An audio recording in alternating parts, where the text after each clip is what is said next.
Years ago, I was eating at Taco Bell with a friend of mine. I got up to go to the bathroom mid-meal. I knew something was off the moment I stepped into the room. A sixth sense, if you will.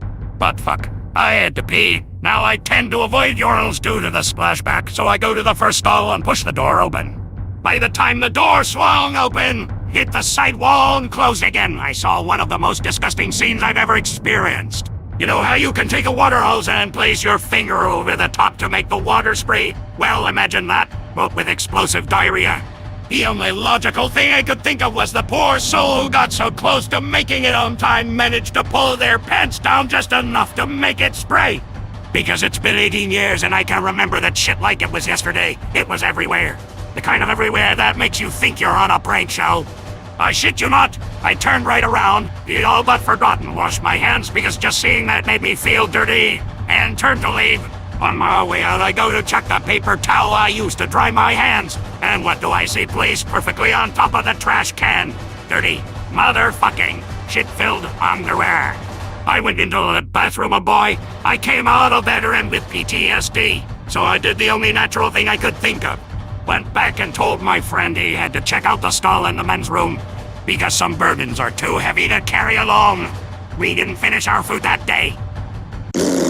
The thing I really like about Plans is that we learn that World War II happened in the Cars universe, which means there was a Cars Hitler, a Cars Holocaust, a Cars Pacific War, a Cars D-Day, a Cars nuking of Hiroshima and Nagasaki, a Cars rape of Nanking, a Cars bad love Iwo Jima. This leads to so many important questions, like were the Cars little boy and fat man nuke sentient? Was it a suicide mission? Are all Cars nuclear weapons sentient? Did Tsar Bomba have a personality? What kind of car was Car Hitler? A VW?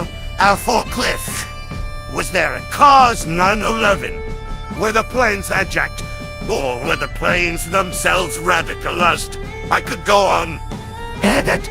I just realized that Cars 911 gives a whole new layer of meaning to the phrase, let's roll. Girlfriend is Prego. We like to get kinky anyways. One night, things got particularly saucy. I'm sticking my noodle in her when I notice weird fucking chunks coming out. So I turn on the lights. What the fuck? It's red everywhere and she's obviously not on her period. I look up at her. She's got a glassy, jarred look on her face and she's not answering. Oh shit, oh shit, oh shit, oh shit. I rush her into my car and speed all the way to the hospital. She's still bleeding everywhere. By the time we get there, she's not bleeding much anymore, but oh, the color has drained. She looks colorless and almost transparent. Or shit, she looks like she's in a vegetative state. Storm into the emergency room, carry her to the nearest doctor and explain everything. He takes one look at her and says, Sir, I'm sorry, there's nothing we can do. Why the fuck not? We don't operate on empty jars of spaghetti sauce. Let me tell you this. What do you think of when I say great animated show? A few things might pop up in your mind like Steven Universe or SpongeBob. Well, the greatest animated show of all time, and is probably the greatest show period, is My Little Pony. The characters are so deep and the story span out generations for the past 30 years. The writing is the greatest of all time. Never in the past 2,000 years have we had writing as good as this. Every single episode of this show is great. There are no bad episodes. Every episode is exceptional. You might think there are other good shows like Breaking Bad, and if you think that any shows are better than My Little Pony, your opinion is wrong.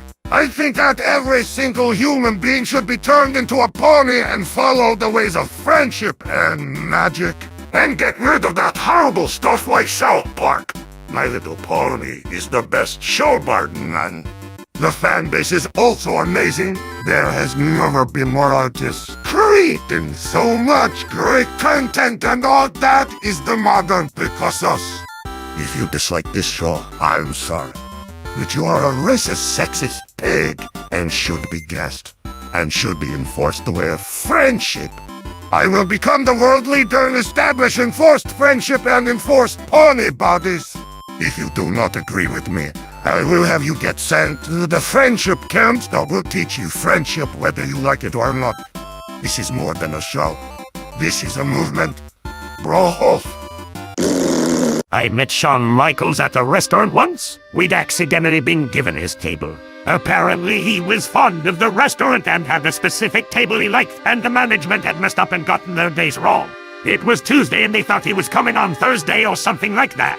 Anyway, the manager, completely embarrassed, this is a pretty nice restaurant, comes by and says, I'm so sorry, but we'd like to move you to another table if you could be troubled, and we'll gladly compensate you for the cost of the meal and any other meal you'd like while you're in town. my sister and cousin were both like, Yeah, that's cool. and I kind of played the asshole a bit. I'm sorry, I just don't understand. We've been here for 15 minutes, we've just ordered. Can't we finish our meal here? Then out of nowhere, Shawn Michaels shows up next to the manager and says, Paul, these guys can finish. We'll be at the bar. I got some time. and I, being a big HBK fan, said, oh well, I had no idea. Please feel free to give them the table. Shawn was grateful, shook my hand and said thanks, then gave me a card with his number on it and told me to give him a call later. After working up the nerve, I gave him a call that night, and to make a long story short, we had a glorious 11-month love affair, man on man, that I shall never forget. Our bodies intertwined as one, and from the beauty of Morocco, to the French Riviera, to the snorkeling in the Galapagos, Shawn Michaels and I made glorious gay love to each other on 6 of the 7 continents.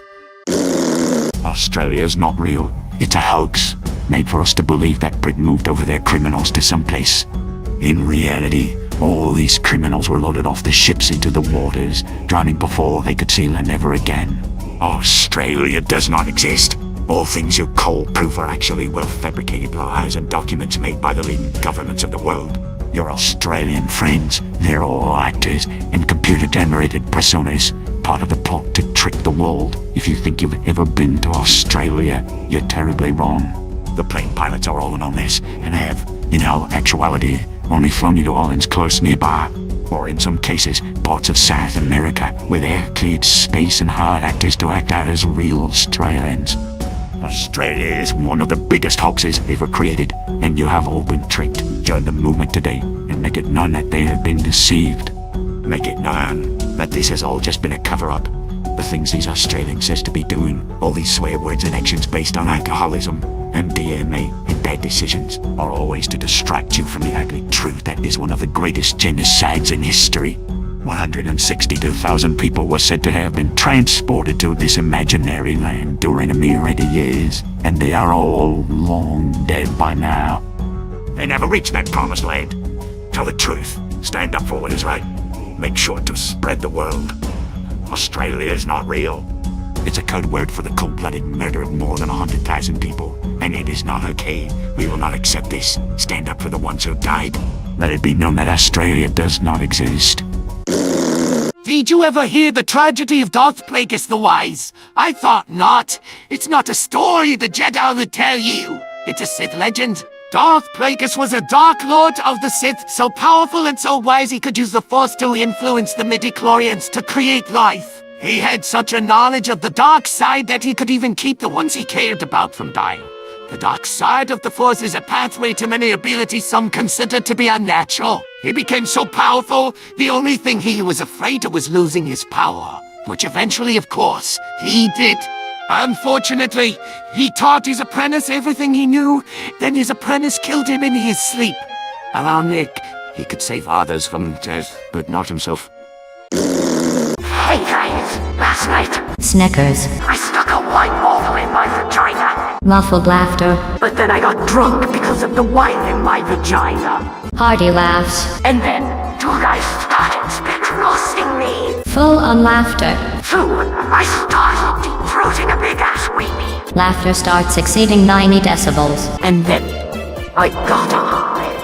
A dream to die. Laughter is close to approaching 130 decibels. But then, Everyone in a 3-kilometer radius has blown out eardrums. The pain threshold is exceeded and quickly increases. check this. The military is preparing for the final solution, as now the laughter is a national threat. No, seriously. The whole earth is shaken by the loudness of the laughter, like millions of earthquakes around the planet. The human race is taken hostage by Amy Schumer. I swallowed the gummies. It is now a year 2200, long after the laugh. Most of the human race didn't survive the apocalypse that happened after some really funny jokes made by the Amy Schumer. The only ones that survived were, maybe by faith, an ordinary man and a woman. As the earth had to rebuild itself from dust, it was fitting to name these two, Adam and Eve. It was beginning of the new order, a new planet Earth. It is now close to 200 years after that incident, and we still haven't fully accustomed ourselves to our new environment. Not new to us, since we were born after the apocalypse, and the only information about the past we got from tales of the old-timers. If this works and someone out there can hear us, stop her. Do whatever is needed. One person's death is nothing compared to billions of bodies. Rotting, decomposing, and now forgotten. I have a bad case of diarrhea. I have a bad case of diarrhea. I have a bad case of diarrhea. I have a bad case of diarrhea.